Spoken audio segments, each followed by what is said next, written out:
The moon hung low, its silver light barely penetrating the dense canopy of Blackroot woods. The townsfolk always warned against wandering too far into the forest after sunset. Whispers of the Pale Ones, gaunt, shadowy figures with hollow eyes and flesh the color of ash, kept most away. But Clara, ever the skeptic, scoffed at the stories. That night, she ventured in alone, flashlight in hand, searching for her lost dog, Milo. The woods were eerily silent. Not even the chirp of a cricket broke the oppressive stillness. The deeper she went, the more the air grew thick, almost suffocating, as if the forest itself were alive and watching. "Milo!"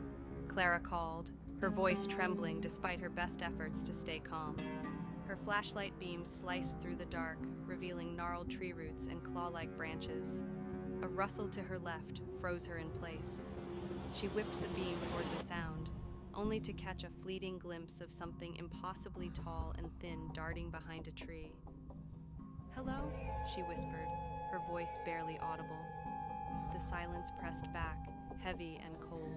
She pressed on, her heart pounding. Then, she found Milo's collar, snapped in two and smeared with something dark and sticky. Her stomach twisted. A faint, guttural sound echoed ahead, like the wheeze of a dying man. Against her better judgment, Clara followed it. The trees opened into a small clearing, bathed in the ghostly glow of the moon. There, she saw them, the Pale Ones. At first, they seemed like part of the forest, their spindly forms blending with the skeletal branches. But then they moved, jerky, unnatural, like marionettes controlled by unseen strings. Their hollow eyes glimmered with a malevolent light, locking onto her. Clara stumbled back, her flashlight trembling in her grip. The Pale Ones moved closer, their limbs bending at impossible angles. She could hear the rasp of their breath now, like dry leaves scraping against stone. One extended a bony hand toward her, its fingers unnaturally long, tipped with blackened claws.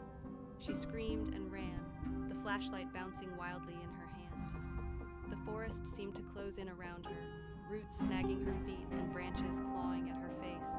Behind her, she heard the rhythmic crunch of footsteps. Too fast, too close. Bursting from the tree line, Clara collapsed onto the dirt road, gasping for air. She dared a glance back.